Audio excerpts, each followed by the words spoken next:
tous. Bienvenue sur Sortie de scène, sur les rencontres Sortie de scène. Aujourd'hui, nous avons le plaisir d'accueillir Taha Mansour. Hello. Bonjour Taha. Donc Taha, tu es...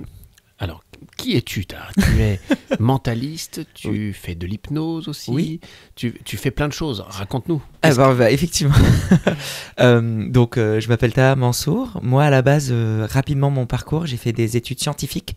J'ai fait Maths Sup, Maths P, et puis je suis diplômé de Centrale Paris, école d'ingénierie. Et en fait, en parallèle de ça, je m'étais lancé sur scène parce que j'adorais le théâtre. Je faisais du chant et de la musique depuis que j'étais tout petit. Et effectivement, du mentalisme que j'ai découvert quand j'étais au lycée. Et donc, j'ai commencé à me produire sur Paris en parallèle de mes études, ce qui a fait que je suis aujourd'hui un mélange de deux choses. D'un côté, du coup, je suis mentaliste et auteur et metteur en scène de spectacles. J'ai mes spectacles dont l'effet papillon, que je joue depuis 5-6 ans maintenant. Et en parallèle de ça, j'utilise le mentalisme, ce que j'ai développé sur l'esprit humain et toutes les autres sciences cognitives, en appliquant ça au milieu professionnel. Et donc j'interviens et je fais des formations en communication d'influence en entreprise et grandes écoles. Donc j'interviens beaucoup sur les questions de gestion de conflits, de motivation d'équipe, de négociation, d'anti-manipulation, de comment réussir à accompagner un client efficacement. Ça me donne envie de te poser la question, comment tu définis la manipulation? Qu'est-ce que c'est que la manipulation? Pour moi, la manipulation, c'est pousser quelqu'un à faire des choses en l'influençant évidemment, mais avec un contrat qui n'est pas clair. C'est-à-dire avec des intérêts sous-jacents cachés qui vont parfois pas nécessairement aller à l'encontre de l'identité de l'autre, mais en tout cas la majorité du temps pour des objectifs personnels cachés. Donc, exemple, si on se donne rendez-vous à un endroit, je mets en place une stratégie pour en réalité te pousser à faire une action qui est complètement cachée, qui n'est pas complètement claire, ça va être de la manipulation. Moi, sur scène, dans mes spectacles, je fais de la manipulation de spectateurs. Mais on te paye pour ça. Exactement. C'est ça qui fait que c'est un contrat qui est clair et c'est de la manipulation pour le bien, on va dire.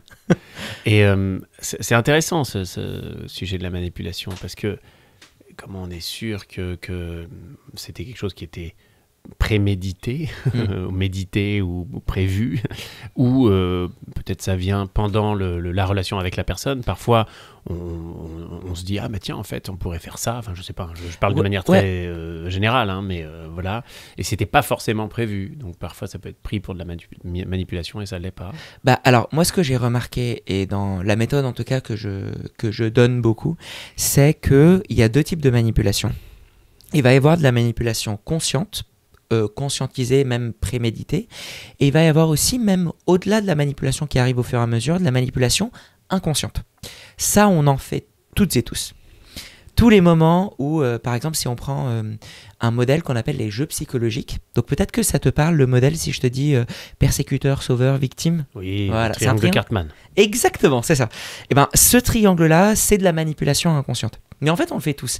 Quand, par exemple, quelqu'un va voir sa chérie, il lui dit « Ouais, tu sais... ça me saoule, tu m'écoutes jamais, vas-y, qu'est-ce que t'as besoin? Non mais de toute façon ça sert à rien de t'en parler, etc. » C'est de la manipulation pour rentrer dans un espèce de conflit qui va animer un jeu psychologique.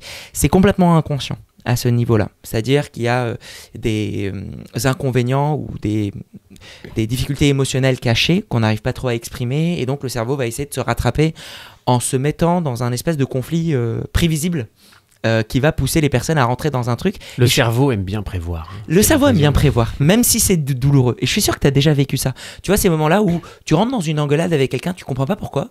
Et juste après, tu te dis, mais je savais que ça allait se passer comme ça. Je savais qu'on allait partir de ça, je savais qu'on allait parler de ce sujet-là, je savais que ça allait fâcher, je savais que ça allait exploser. Et le pas d'après, c'est, je le savais, est-ce que je l'ai pas fait en sorte que ça se produise? Exactement. Pour pouvoir dire, je le savais. Mais complètement, c'est exactement ça. Le triangle de Cartman, c'est complètement ça. Ouais. Donc, j'aimerais te dire en fait que la majorité du temps, oui, il y a de la manipulation inconsciente. Donc c'est pour ça que pour moi, dans beaucoup de livres que j'ai vus de développement personnel, ils te disent, il faut essayer d'analyser s'il y a manipulation ou pas. Pour moi, c'est pas la bonne stratégie parce que on ne peut pas savoir. Je ne peux pas savoir à coup sûr, je peux être quasi sûr, je peux analyser, mais je peux jamais être sûr à 100%. Et en fait, il va y avoir des moments où moi, je vais être pris dans un espèce de boucle émotionnelle qui va faire que je vais avoir l'illusion que l'autre me manipule consciemment, alors que peut-être c'est moi qui le manipule inconsciemment. Enfin, c'est très compliqué. Mais moi ce que je dis c'est plutôt comment mettre en place des outils pour qu'il y ait manipulation ou pas, il y ait une collaboration saine et que je puisse atteindre mes objectifs sans me faire avoir par l'autre, consciemment ou inconsciemment. Et ça, c'est plus intéressant. Et c'est ça que j'essaie de développer. Notamment, une des choses que moi je développe, c'est ce que j'appelle les 3 C. La méthode des 3 C, c'est la méthode contrat, casquette et curiosité. Pour moi, c'est les 3 outils qui sont les plus forts pour déjouer une manipulation, encore une fois, consciente ou inconsciente. Un exemple. Les 3 plus grosses raisons pour lesquelles on se fait avoir. Première, c'est la notion de casquette. Par exemple, un collègue de travail vient vous voir et il vous fait « Ah, tu sais, est-ce que tu pourrais... Là, je suis surchargé. Est-ce que tu pourrais, s'il te plaît, prendre ce dossier à ma place parce que, voilà, moi, je vais pas réussir à m'en sortir. J'ai plein de problèmes en ce moment. » Et si vous êtes débordé, vous lui faites « Non, je suis vraiment désolé, je peux pas. » Et là, de vous répondre « Ah, mais de toute façon, t'es toujours comme ça. En fait, je savais que t'es pas du tout empathique avec moi. Et vraiment, en plus, tu connais... Je t'en ai parlé hier de mes problèmes personnels. » Mode victime. Mode victime. Au-delà de la mode victime, ce qui se passe là, c'est qu'il y a une confusion de ce que j'appelle les casquettes. C'est-à-dire que quand je te dis « Oh là là, t'es pas sympa, hier je t'ai dit les soucis personnels que j'ai », je suis en train de te parler d'humain à humain, ou même d'ami à ami. Quand je te dis « Est-ce que tu peux prendre le dossier à ma place pour », je suis en train de te parler de collègue à collègue. C'est 2 casquettes différentes. Et d'ailleurs, cette confusion de casquettes, c'est une des raisons principales de toutes les personnes avec des tendances, je ne vais pas les catégoriser dans une case, mais tout ce qui va être de la perversion ou du narcissisme, etc. Ce qui fait qu'on va rentrer dans une manipulation, c'est cette confusion de casquettes-là. Ce truc-là de tu m'aimes pas et donc tu fais ça. Ou alors, en fait, moi j'aimerais bien bosser avec toi, mais après, je sais que tu m'as dit qu'en ce moment dans ta vie, c'est pas ouf. C'est beaucoup de confusion de casquettes. Les personnes, par exemple, qui prennent emprise d'une autre, qui se dit oui, mais en fait, l'autre me paye de l'argent et donc c'est pour ça que je dois faire ci et ça, c'est en réalité une confusion de casquettes. Et c'est ça qui est hyper important. Donc, la clé, c'est que nous, on est naturellement très empathique en tant qu'humain. Et c'est ce qui fait que souvent, on va rentrer dans cette manipulation-là et on va réaliser qu'on n'arrive pas à s'en sortir. Est-ce que tu as entendu parler, j'imagine que oui, de la communication non violente ? Oui, complètement.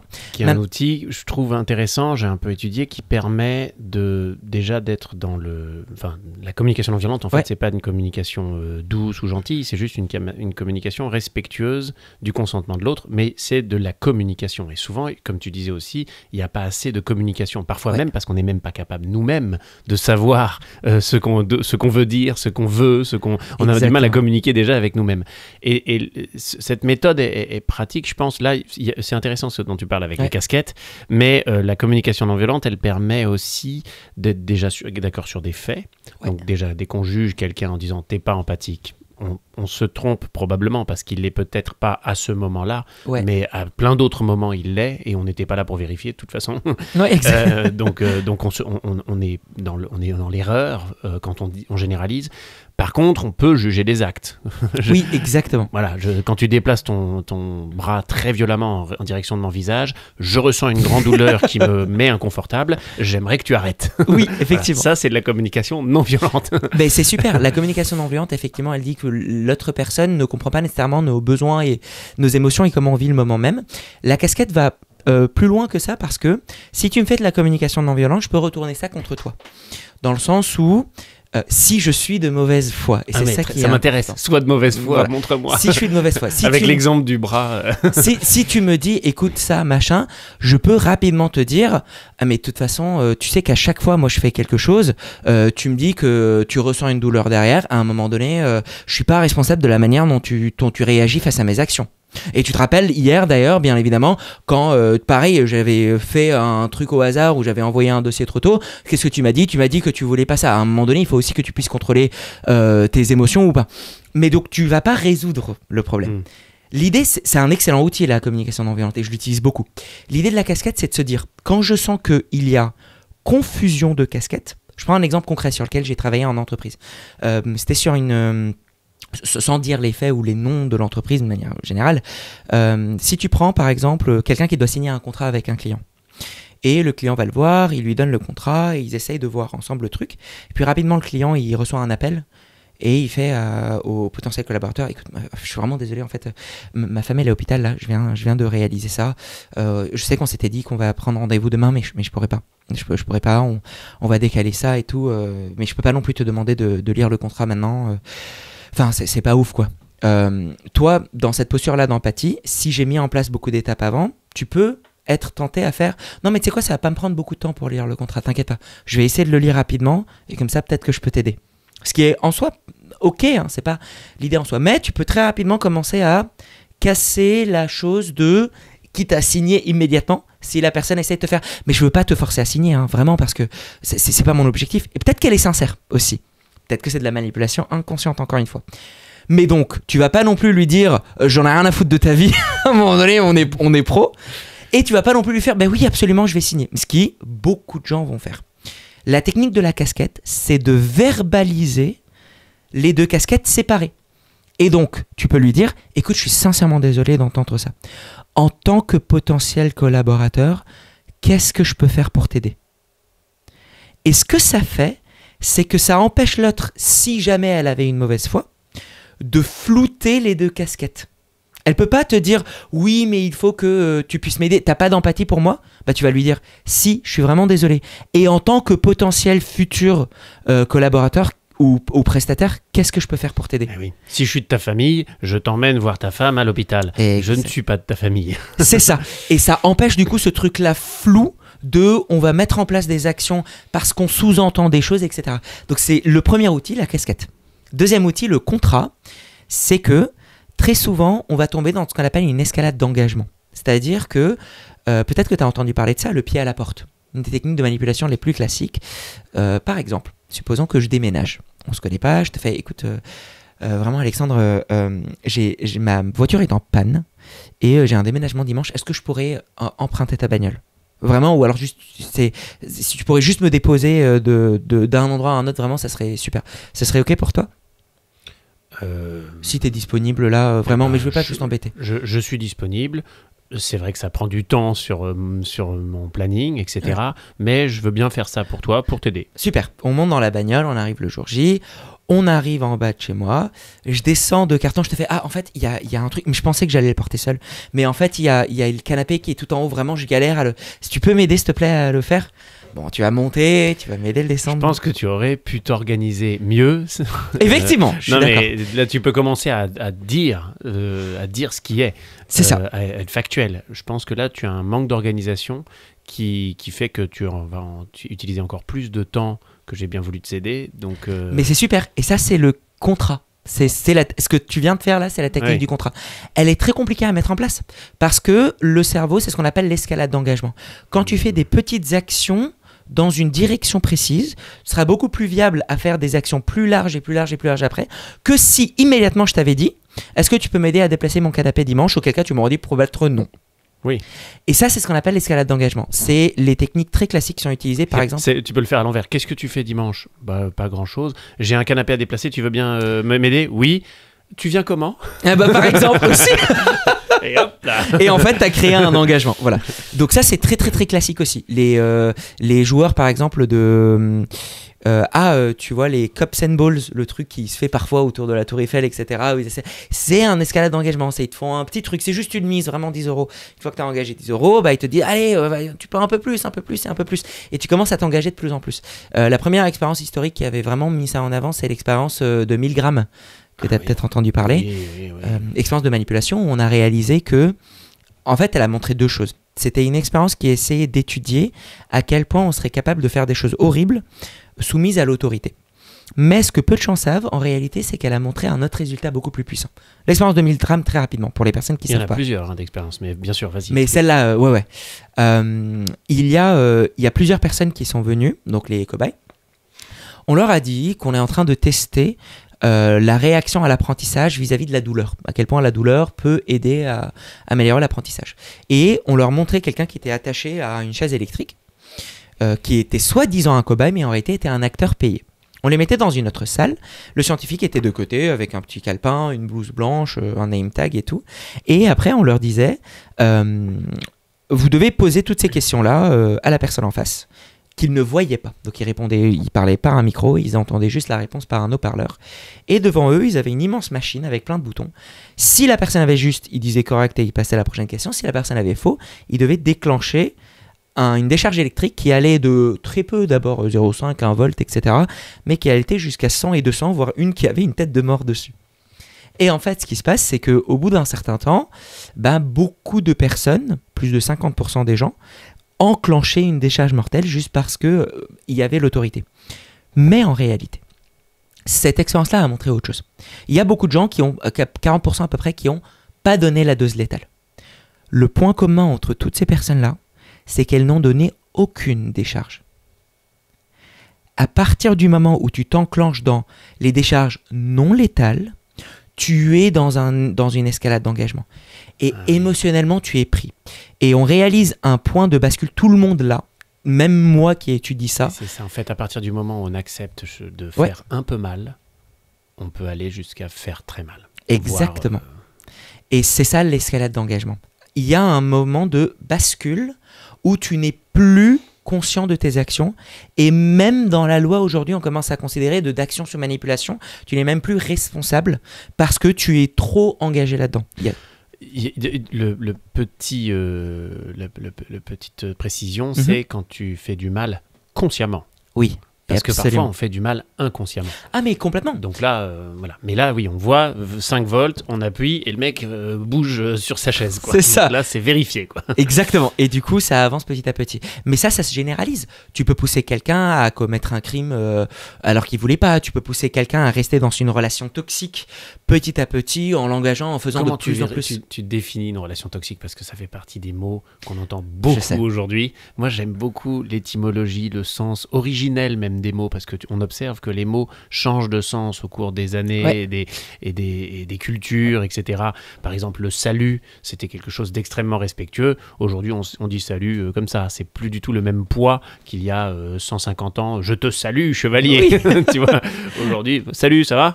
Oui, non, mais c'est vrai, il n'y a pas de... C'est bonjour. Et voilà, et donc il y a des choses qui évoluent.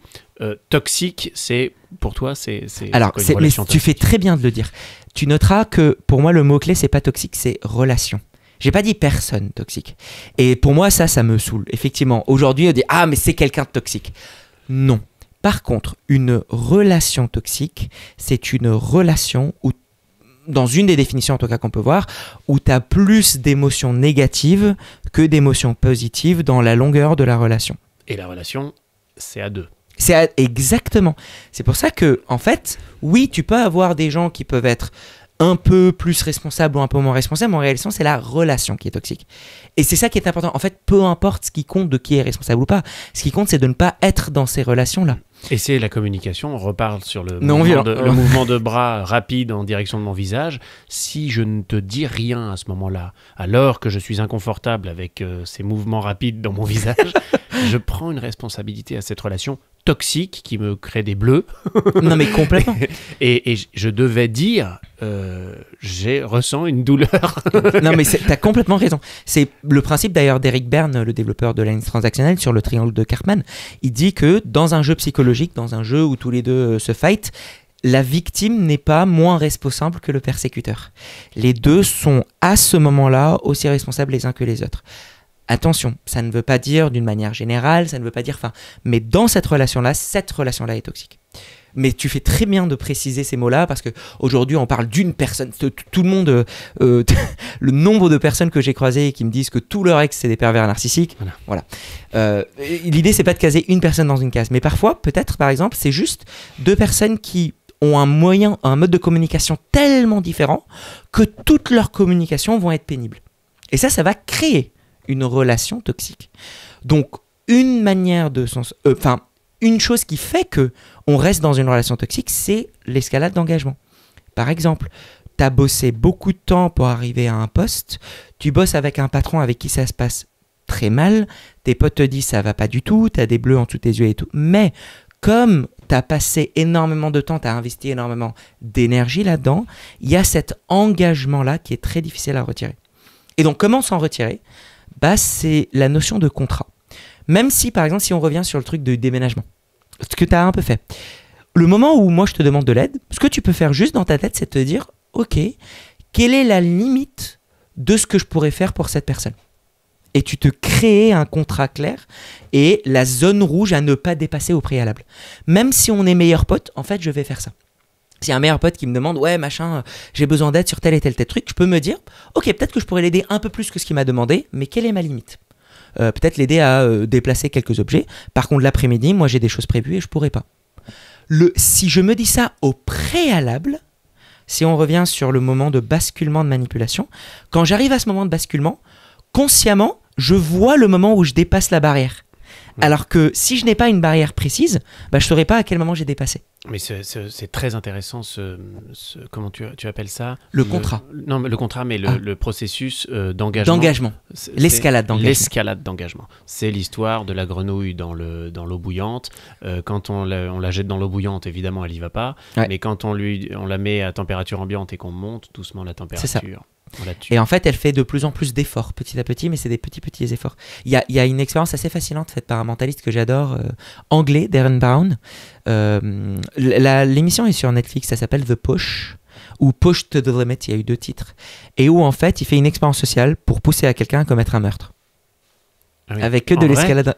En vrai, mais avec un acteur. C'est-à-dire qu'il le pousse à la fin, consciemment, de plein gré, à pousser quelqu'un d'un toit, à croire complètement qu'il a commis un meurtre. L'autre, bien évidemment, était rattaché, il a été rattrapé, machin, etc.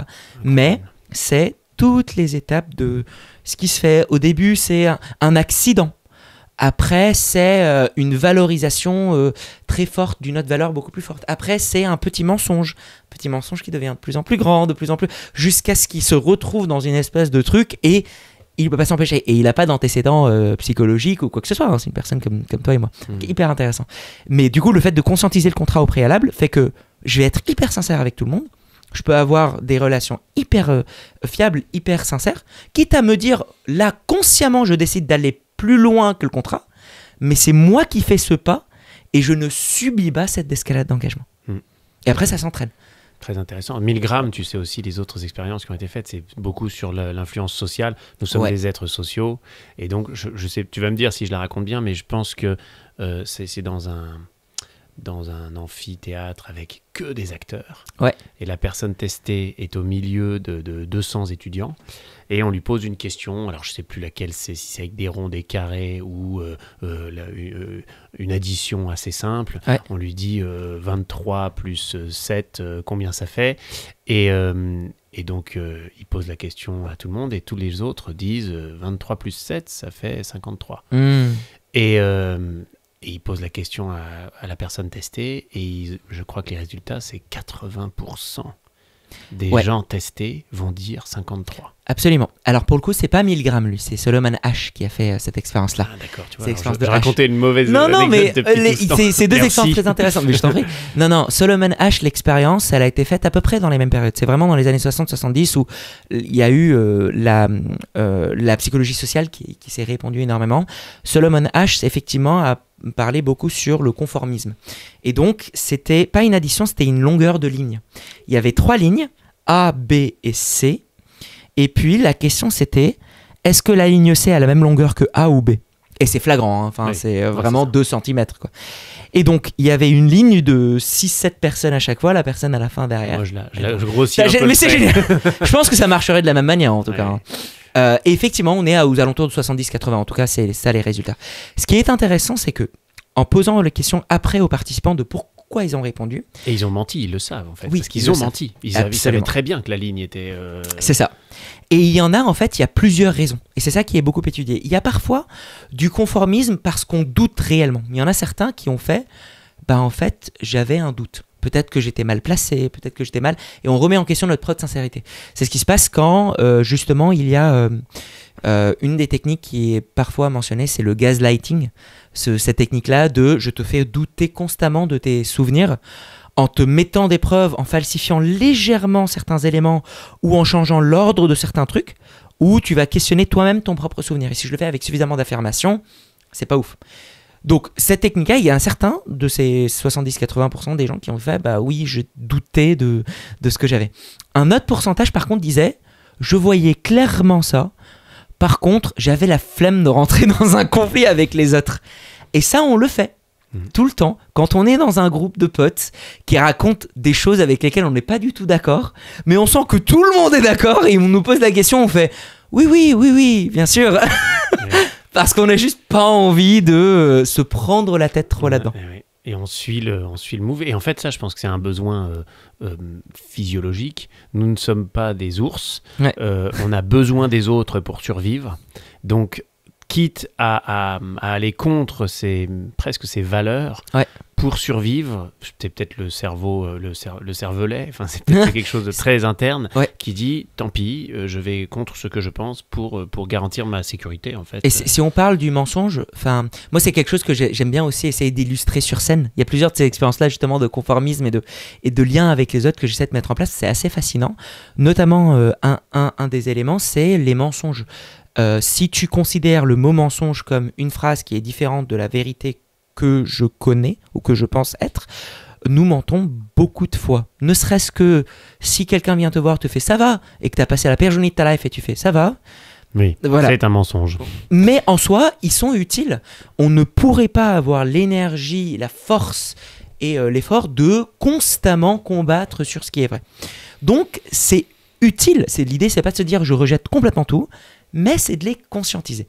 Plus je vais réussir à les conscientiser, plus je vais réussir à prendre contrôle sur ça. Et un des outils qui est justement utilisé justement pour éviter le conflit, et en même temps pour ne pas aller contre ses valeurs et ce qu'on croit, c'est ce que Simon Sinek, qui est quelqu'un que j'adore, qui est un entrepreneur et auteur américain, parle de la vérité décalée dans le temps.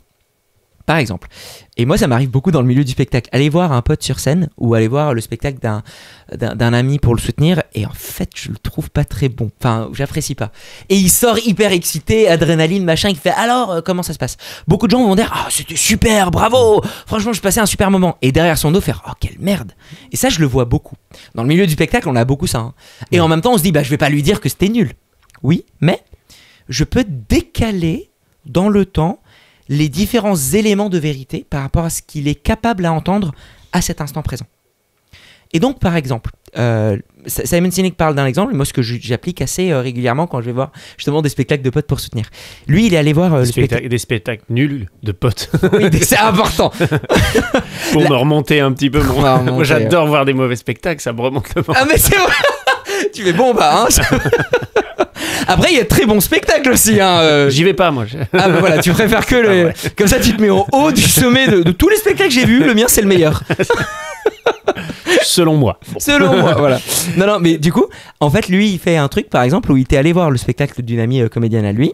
Et en fait, il a détesté. Il a vraiment pas passé un bon moment.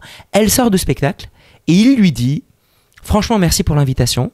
Ça m'a fait trop plaisir de te voir sur scène, de voir que tu as pris tant de plaisir. Ça faisait beaucoup de temps que je voulais te voir sur scène et ça m'a fait trop plaisir d'enfin pouvoir te voir sur scène. Profite, et je suis content que j'ai vu qu'il y a beaucoup de gens qui ont apprécié le spectacle. Donc trop content pour toi. C'est vrai. Tout ça est vrai. Voilà. C'est pas un mensonge. Le lendemain, quand justement elle est dans un état d'esprit à écouter, parce qu'en sortant de spectacle, tu vas pas entendre les... Le matin, après le café. Et c'est ça, exactement. Il l'a appelé, il lui a dit, est-ce que tu es OK pour entendre un feedback? Ce qui est très communication non violente aussi. Tu vois si la personne est capable d'entendre. Quand elle lui a dit oui, il lui a dit, écoute, moi vraiment, j'ai pas passé un moment, il y a ça et ça et ça et ça qui allait mal. Et en fait, elle était du coup dans la capacité d'écouter. Oui, très bien. Et c'est vraiment de la communication non violente. Exactement. C'est ce que j'aime bien dire, c'est que je pense que le pire, c'est de ne pas communiquer. Ouais. Donc il vaut mieux communiquer mal. Je préfère la personne qui me dit ton spectacle c'est de la merde que celui qui dit rien. Oui. Après, quand la personne dit ton spectacle c'est de la merde, peut-être qu'il se trompe. Oui, je sais aussi. Mais au moins il est sincère. Le mieux, c'est de faire ce que ton ami a fait. Ça, c'est sûr. Non, mais complètement. Et en tout cas, au-delà du spectacle, c'est de la merde, il y a aussi soit ça, soit la deuxième tendance et moi, ça m'arrive parfois, des gens qui, juste après un spectacle, me bombardent de tous les conseils qu'ils pensent. Et ça, tu pourrais... Et en fait, je suis en mode... Je suis pas... Oui. C'est peut-être plus tard, mais là, je sors de scène, je suis éclaté. En fait, ça, j'ai eu parce que quand j'ai fait un gros spectacle que j'ai mis en scène, c'est L'Enfant et les Sortilèges au Capitole à Toulouse, l'opéra. Okay. Et mon père était encore de ce monde. Mon père était metteur en scène d'opéra, c'est un truc un peu de famille, j'ai l'impression. Et je mettais en scène l'enfant et j'avais la régisseur de scène c'est quelqu'un de très important à l'opéra. Hein. C'est Ok. un peu le chef d'orchestre technique. Ah oui, ok. C'est-à-dire que tout ce qui se passe sur scène, et dans L'Enfant et les Sortilèges, il se passe énormément de choses. Ça dure 2-3 minutes. Il y a dans le spectacle qu'on avait fait, il y avait une libellule qui volait. Enfin, il fallait mettre les harnais pendant que la tasse était en train de se faire. Il y avait de la neige. Enfin, il y avait C'est vraiment ouf. plein d'effets. Et donc, c'était très, très important. Et cette personne, ancienne danseuse, Mhm. commence à dire ah là vous pourriez faire ça et tout, prendre part à la mise en scène. Donc moi je me dis je suis dans un conflit parce que je me dis je peux pas lui rentrer dedans parce que faut que Elle ça est super reste, importante quand même. elle est très importante, donc je veux que tout se passe bien, que ça reste en harmonie. Puis en même temps si tout le monde commence à dire ce qu'il faut faire, on va pas y arriver. Donc j'appelle mon père et il m'a rassuré, il m'a dit écoute déjà première chose, quand on participe à un spectacle nul, on s'investit pas. Donc le fait qu'elle veuille faire quelque chose, c'est très bon signe. Ça veut dire que ce que vous faites est bien Ok. et qu'elle a envie d'en être encore plus et de s'investir. Donc ça m'a beaucoup rassuré aussi sur tout le reste, ce qu'on était en train de faire. Oui, ok. Après, il y a un metteur en scène, et les metteurs en scène intelligents savent qu'il faut communiquer avec tout le monde pour prendre toutes les bonnes idées. Ouais, absolument. Mais il y en a un qui parle, parce que s'il y a plusieurs qui parlent, on ne sait plus qui écouter, et donc le résultat final va être moins bon, puisque ça va diluer l'information, en fait. Ouais.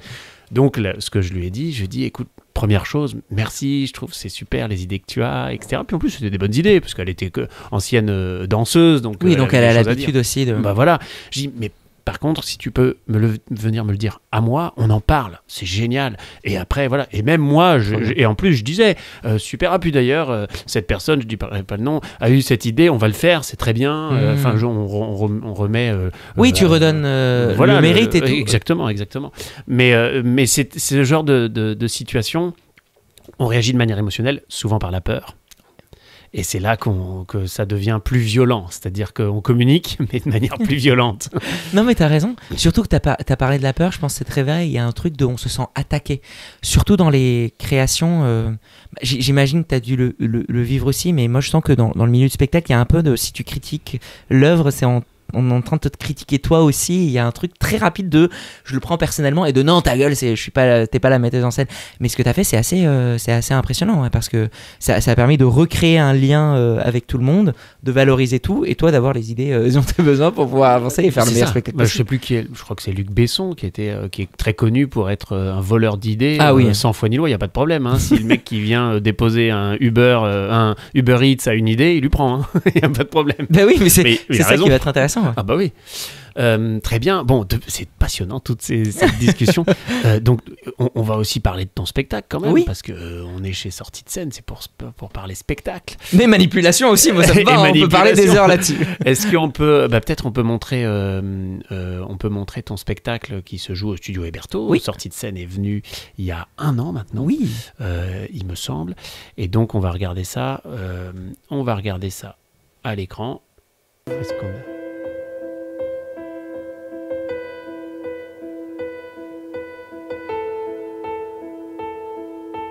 Et si chaque action que vous faisiez, aussi infime soit-elle, avait un impact bien plus grand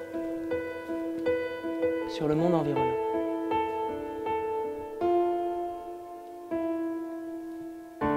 Prend des formes des lettres.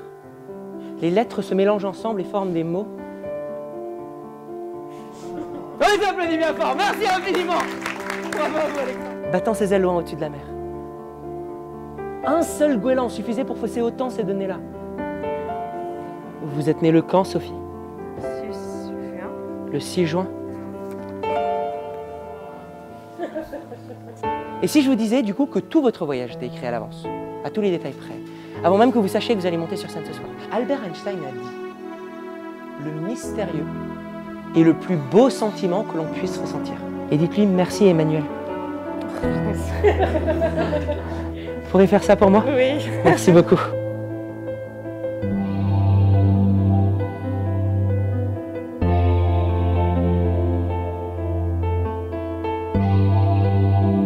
Vous ne serez plus le même individu aujourd'hui.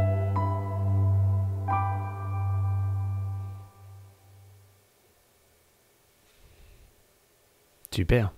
On va repasser sur la 3. Et donc, ce qui m'intéresse de savoir, c'est tu fais de l'hypnose, donc Oui. tu fais du mentalisme, c'est-à-dire que tu devines, c'est ça? Oui, alors le mentalisme, c'est un art assez large avec beaucoup de différents outils là-dedans, mais effectivement, je vais m'intéresser aux pensées et aux actions des gens et à comment on peut deviner des pensées apparemment cachées, comment est-ce qu'on est parfois plus prévisible qu'on ne le pense, et comment faire des connexions ou des phénomènes psychologiques qui peuvent paraître absolument impossibles. Je suis curieux, est-ce que tu peux me mentaliser quelque chose, deviner quelque chose chez Maintenant, moi? Oui. bah, carrément, on peut faire on peut faire une expérience qui va être très simple. On va utiliser ça. Quelque chose juste visuel. Et ça va être intéressant. On va utiliser pour ça un support avec quelques symboles qui sont très différents. Donc on a juste ici, je vais te les montrer. Tu mets la caméra sur la télé, comme ça tu vois qu'on voit. Eh ben parfait. Donc nous avons l'étoile, que je peux mettre là, voilà, le carré, le plus, les vagues et le cercle. Je te laisse en penser à une, ne me dis rien, mais juste pense à une. T'en as une? Oui. Super. On va essayer de faire ça, tiens. Je vais te les passer. Hop là. On va essayer de faire ces passages-là comme ça. Je vais prendre les mêmes aussi, moi, de mon côté. Et tu vas juste répéter celle-là dans ta tête. Et on va essayer juste de faire un truc. Alors, je vais répéter. Répète le symbole que tu as choisi dans ta tête. D'accord. Ok. Maintenant là, comme c'est la première fois qu'on fait ça, il faut que je calibre ta manière de réagir. Donc peut-être que cette fois-ci, je vais me tromper. Mais juste, répète-le plusieurs fois. C'était pas les vagues? Si, super, très bien. On va faire ça une deuxième fois. Pense à un autre. C'est bon, t'en as un? Oui. Et ce qu'on va faire, c'est qu'on va vérifier à chaque fois. On va aller plus loin. Tiens, tu vas le mettre face cachée juste ici en face du mien. Je mets un face caché, quoi? Celui auquel tu penses. Ah oui, d'accord. T'en as bien choisi un? Oui. Ouais, super. Tu mets face cachée ici. Comme ça, on vérifiera plus tard. Tu vas penser à un autre. Ah, ok. On va aller plus loin. C'est bon, t'en as un? Oui. Super. Tu le penses comme un mot, là, dans ta tête? Oui. Je veux pas que tu fasses ça. Tu peux le penser comme une image?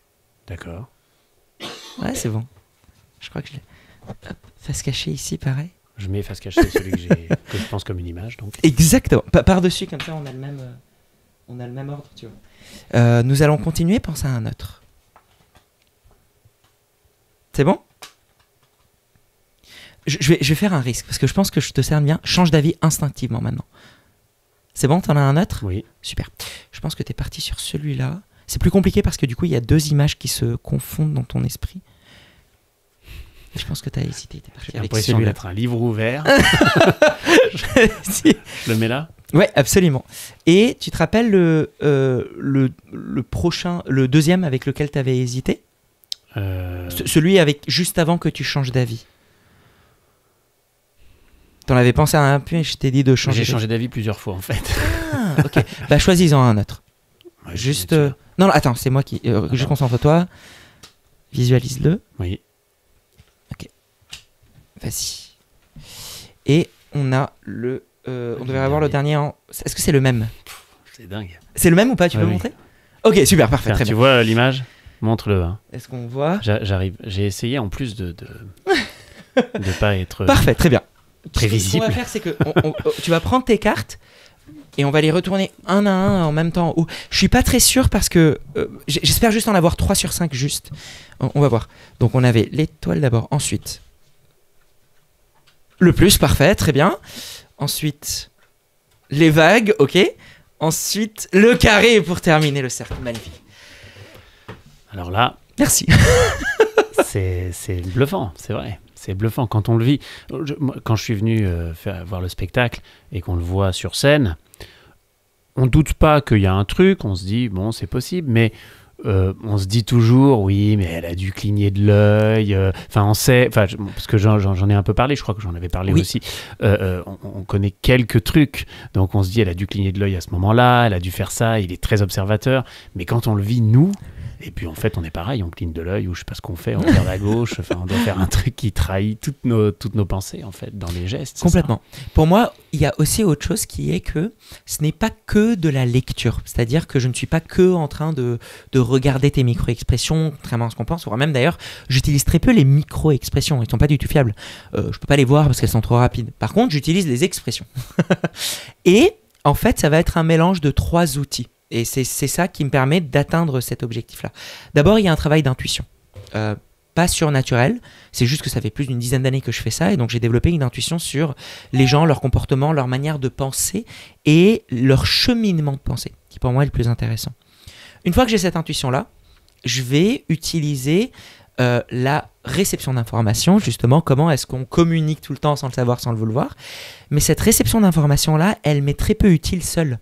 En fait, elle est en comparaison avec mon intuition.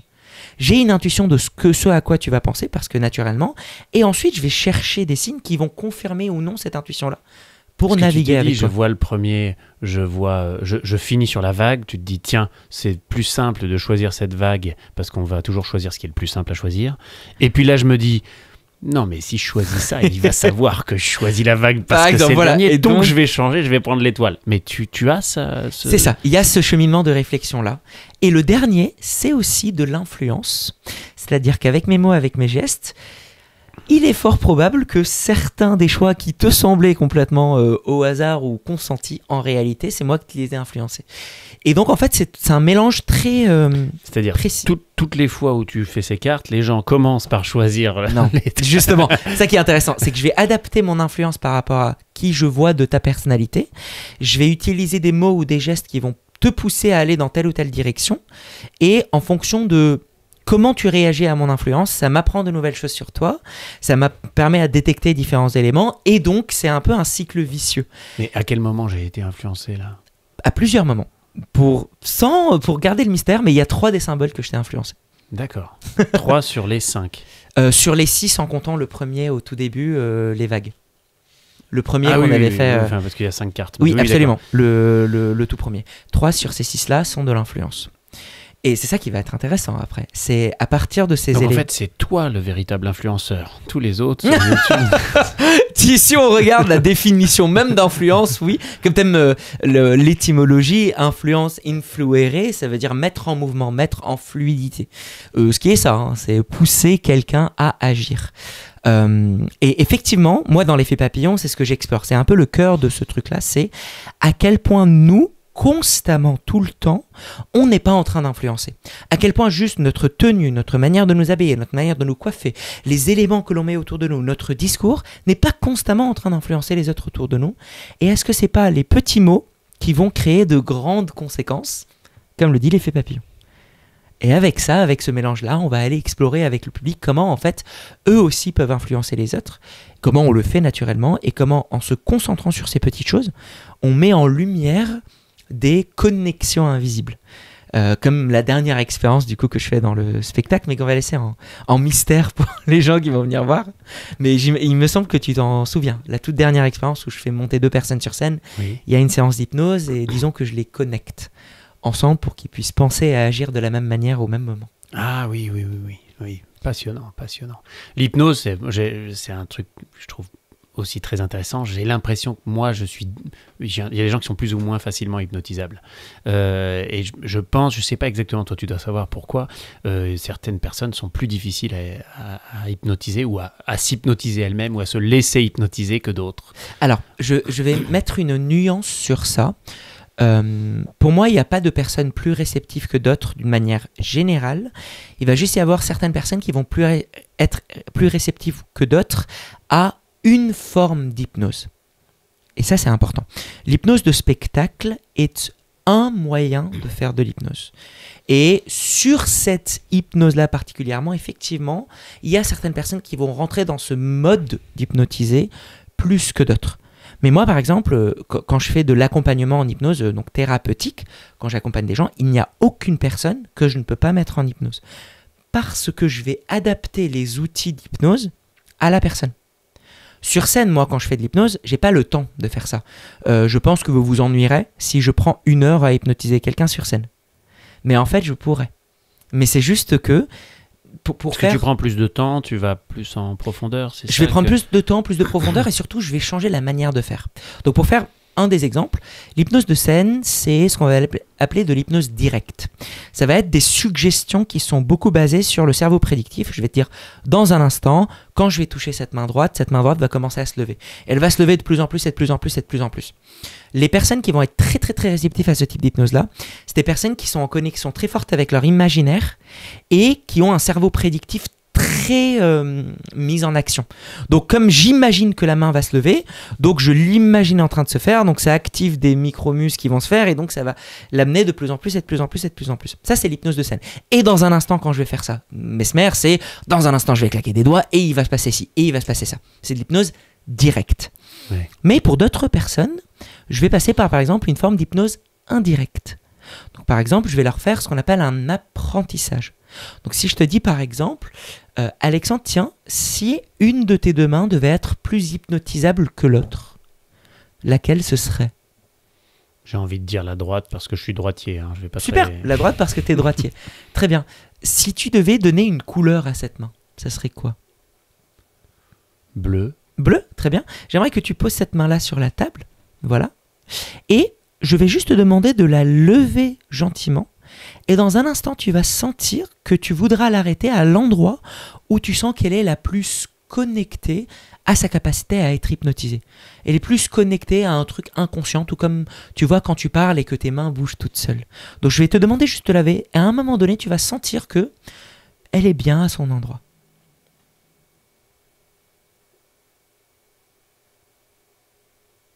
Là, c'est bien. Super. J'aimerais que tu te focalises sur cette main-là.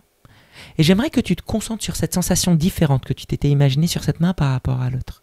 Essaie de ressentir si cette sensation-là d'hypnosibilité pouvait commencer à un endroit dans cette main. Tu devrais déjà commencer à avoir certains doigts qui commencent à bouger. Tu vois, notamment par exemple l'auriculaire qui a donné un petit mouvement. Voilà, qui commence à faire des petits droite-gauche inconscients. Maintenant, ce qui est intéressant, c'est que pour certaines personnes, cette sensation d'hypnosibilité commence par des picotements au bout des doigts. Pour d'autres, c'est une sensation de chaleur ou de froid qui commence à se développer dans un doigt plus qu'un autre. Ou pour d'autres, c'est comme un engourdissement, comme si je perdais la sensation au bout de ces doigts-là.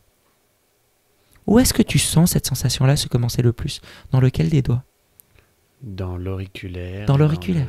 L'annulaire un peu aussi. Et dans l'annulaire un peu, super. Et sens comment cette sensation-là commence à se développer.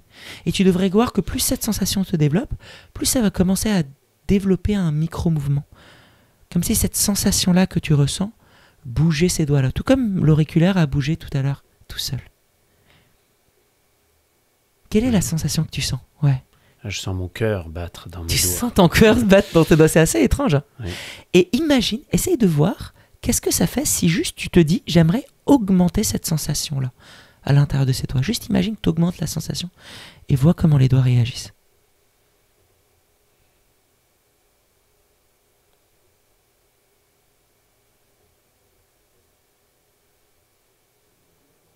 Qu'est-ce qui se passe pour toi? Ah, super. L'auriculaire qui rebouge maintenant. Très bien. Et les autres doigts qui commencent à bouger en même temps. Et ce qui est intéressant maintenant, c'est l'index qui commence à hocher la tête. Et c'est là où c'est hyper intéressant. On peut maintenant activer une partie inconsciente de toi dans cette main-là. Je peux dire dans cette main, peux-tu me bouger un des doigts pour me dire oui? Et laisse une partie de toi inconsciente. Ah, voilà.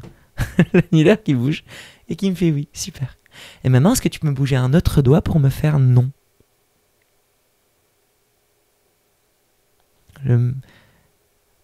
Ok, l'index qui s'est levé. C'est l'index où tu ressens le plus. C'est très étrange comme sensation. Maintenant, on va lui poser une question. Est-ce que tu es bien l'inconscient d'Alexandre? Ok, il y a le majeur qui a bougé. Rebouge-moi le majeur une deuxième fois pour me dire oui. Ok, super. C'est marrant. Et maintenant, on peut lui poser des questions. Qu'est-ce que tu voudrais poser comme question à ton inconscient? Si je devais lui poser une question, un truc que tu voudrais savoir sur toi.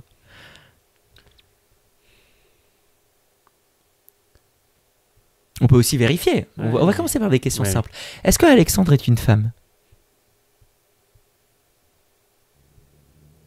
Bouge-moi l'index pour un non et le majeur pour un oui. il hésite. L'index, ok, très bien, parfait. Bon, au moins il sait. C'est intéressant. Qu'est-ce qui se passe pour toi? J'ai l'impression que j'ai une demande et mon état de conscience dit « mais qu'est-ce que c'est que cette demande ?» Non. Et qu'en fait, je peux décider de laisser passer cette demande. Absolument.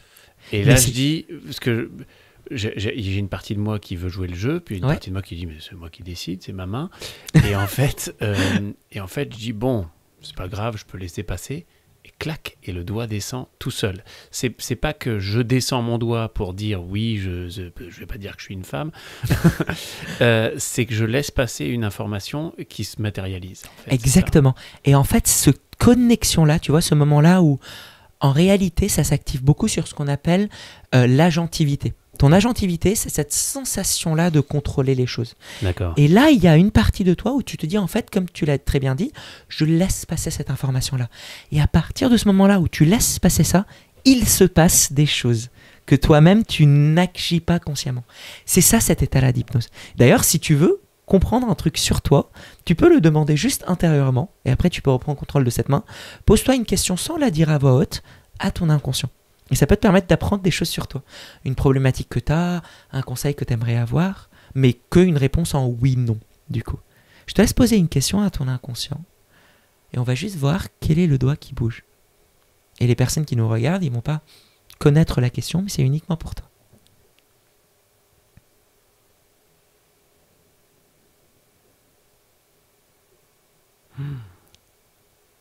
C'est ça. Ça a du sens. Ouais, le non. C'est le majeur qui a bougé. Ça a du sens pour toi? Super. Et bien tranquillement, quand tu sens que tu as pris tout ce qui est positif à prendre de cette expérience-là, tu peux tranquillement recommencer à bouger les doigts et reprendre contrôle de cette main.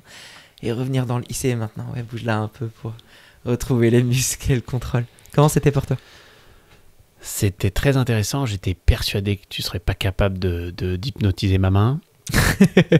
et en même temps, la curiosité a fait que j'étais très curieux d'avoir des résultats, en fait. Et donc, c'est là que j'ai pu observer ce dont je t'ai parlé, c'est-à-dire que j'avais toujours le contrôle. Sincèrement, je pouvais remettre ma main là et arrêter quand je voulais. Mais cette curiosité m'a rendu disponible et j'ai eu ces informations où je voyais, ah oui, si je dis OK, le bon doigt va baisser. Bouger. C'est pas moi qui bouge mon doigt pour répondre à la question. Oui, c'est ça. C'est pas toi qui fais ces gestes-là, c'est tu laisses passer quelque chose qui active le bon doigt. Et ça, c'est ça l'état d'hypnose. En fait, si on pousse le truc plus loin, les personnes qui vivent des choses sur scène, en réalité, il y a l'acceptation de vivre cet état-là. Après, il est beaucoup renforcé aussi par du conformisme aux attentes, la pression sociale du public qui regarde. Et donc, il y a plein de gens qui, même s'ils visualisent pas tout, ils vont agir comme si, parce qu'il y a la pression sociale aussi. Donc tout ça se mélange. Mais moi, je pourrais prendre le temps avec n'importe qui pour adapter les outils, les mots, les phrases, le temps à la personnalité de la personne. Mais c'est juste que sur scène, il n'y a pas le temps. Oui, tu peux pas aller aussi loin, en fait, c'est ça. Donc, exactement. Et ce que tu pourrais, c'est travailler aussi avec des gens que tu as l'habitude d'hypnotiser, qui fassent partie du spectacle. C'est une idée qui me vient comme ça. Mais c'est ce que beaucoup de gens font. Mesmer, par exemple, je sais que à la fin de ces spectacles, il reprend le contact des gens qui ont été très bien réceptifs et il leur donne des places après pour revenir voir ses prochaines dates. On est allé au Grand Rex avec sortie de scène pour voir 13 Hertz. Oui, pour faire 13 Hertz. Et d'ailleurs, notre vidéo fait partie des tops sur son spectacle. C'est vrai que c'était incroyable quand il fait l'hypnose qui va très profondément dans le subconscient à 7 Hertz et qu'il arrive à aller sur les fonctions presque vitales où il rend les gens comme des rocs et il leur marche dessus. C'est incroyable. Donc ça, j'ai mis dans les extraits, on peut revoir sur la chaîne. Et c'est vrai qu'il y a... Alors, il y en a il y a la personne qui était devant les caméras m'a dit, moi, personne ne m'hypnose jamais. Elle était sur scène en train de faire l'extraterrestre 10 minutes plus tard. Et puis, il y a des gens, ce qui est drôle aussi, c'est qu'il y en a qui sont réceptifs, ils se lèvent, ils y vont. et puis une fois qu'ils sont sur scène, ils reviennent. Mm. Il y en a d'autres qui sont sur scène, qui commencent à faire des extraterrestres. Puis ce qui est très drôle, c'est de voir les gens se réveiller. C'est-à-dire qu'au milieu de l'extraterrestre, ils se disent qu'est-ce que je fais là, et ils partent. Enfin, et puis il y en a qui sont là jusqu'au bout, quoi. Mais c'est vrai que c'est ce que disait justement Mesmer, qu'en fait, on ne fait que ce qu'on est d'accord de Exactement. faire, quoi. Voilà, il y a pas de... En fait, on est toujours dans le consentement, en fait. Oui, absolument. Et c'est une visualisation. La seule contre-exemple, c'est justement si on élargit le cadre et il y a un cadre de manipulation comme l'escalade d'engagement dont on avait parlé tout à l'heure, etc., qui peut casser ce truc-là. Mais sinon, la majorité du temps, oui, on consentit à participer à cette expérience-là. Mais après, pour permettre à lâcher prise, justement, à lâcher cette information-là, bah moi, en fait, c'est pas juste des mots que je suis en train d'utiliser. C'est une structuration de phrase qui est adaptée à ce que j'ai perçu de ta manière de te comporter.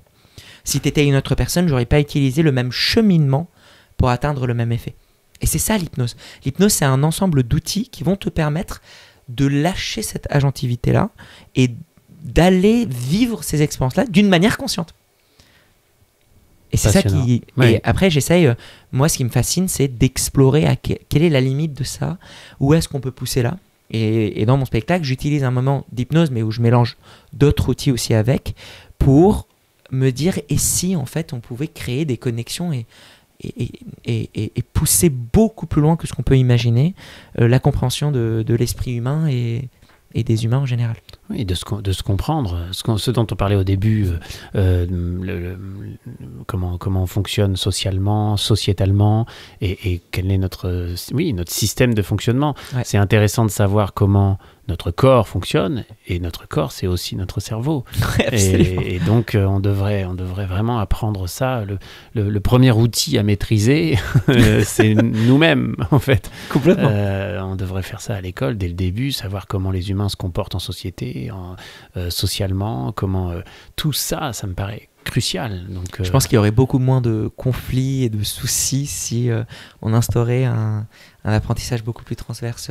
Oui, c'est ça. Les chacals et les girafes de la communication. Oui. J'en parle à ma fille. Je dis, voilà, et ce que je trouve intéressant dans ce que dit Rosenberg, c'est en fait, les êtres humains ne disent que deux choses. Ils disent s'il te plaît et merci. Simplement, parfois, s'il te plaît, c'est une insulte. Mais en fait, ça veut dire s'il te plaît.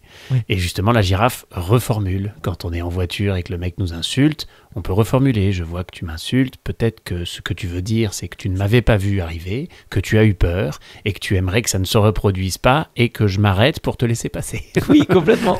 En fait, la girafe, elle reformule en girafe ce que les chacals lui disent. Elle prend de la hauteur, justement, ouais. D'où la girafe. C'est ça. Ah ouais.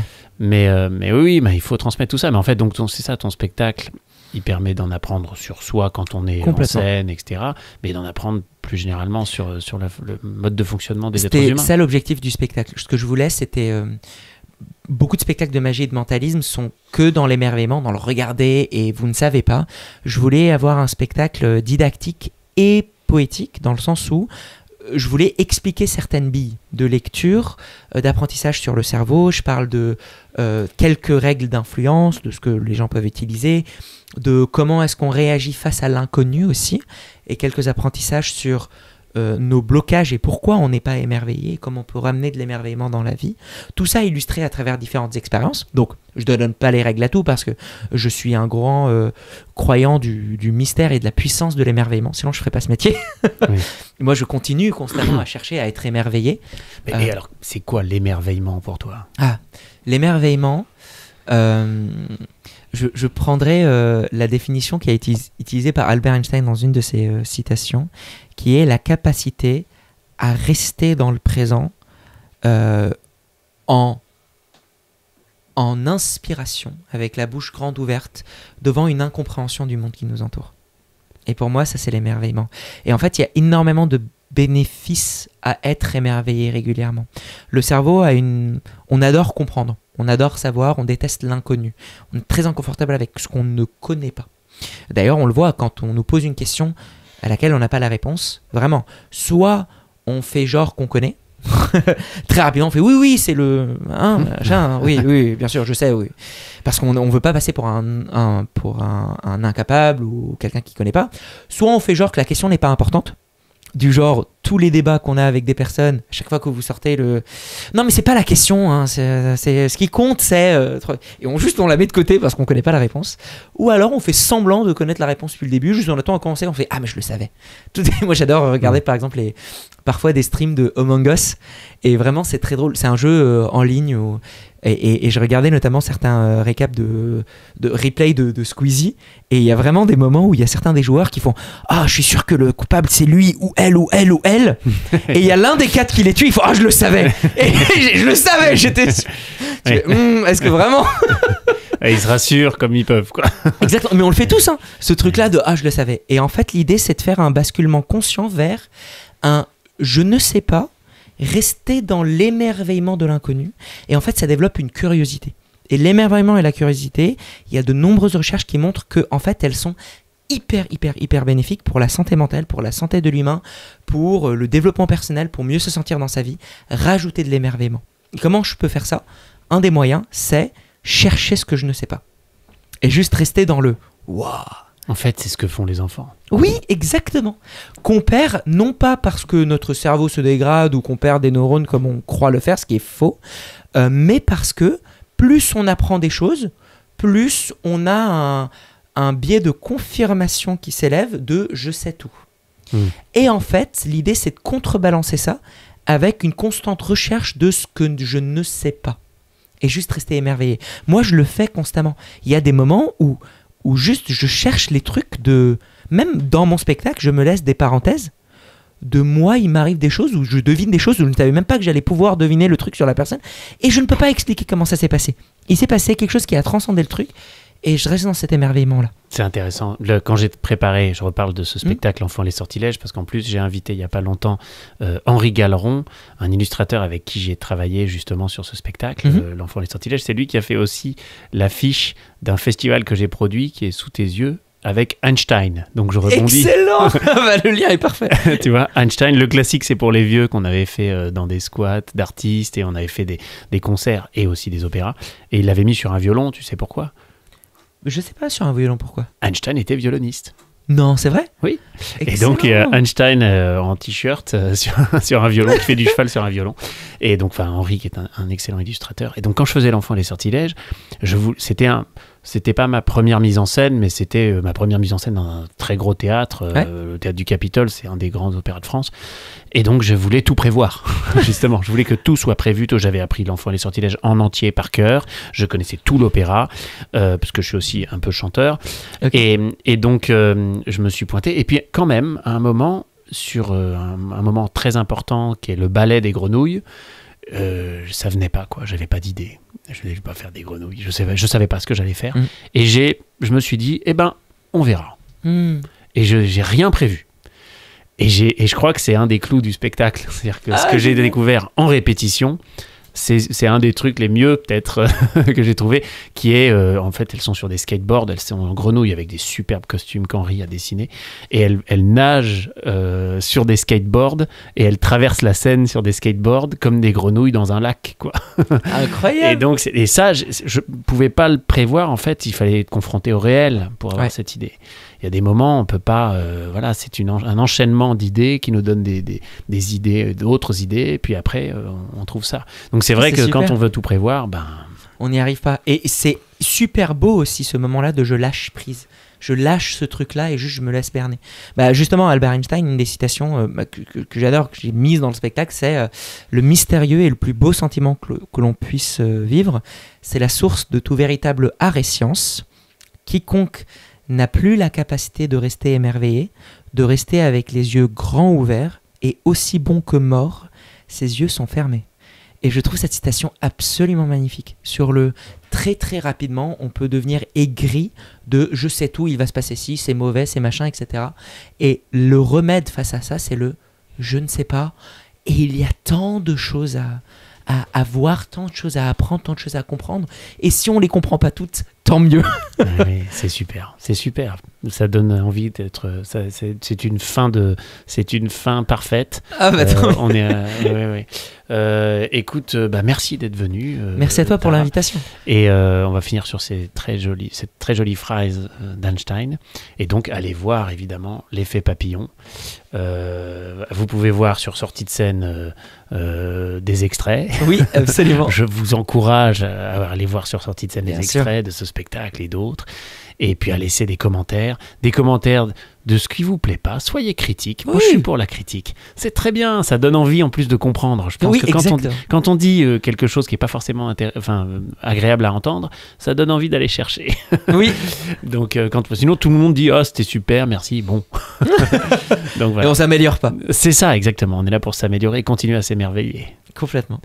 Bien, merci. Bonne journée. À Merci. bientôt.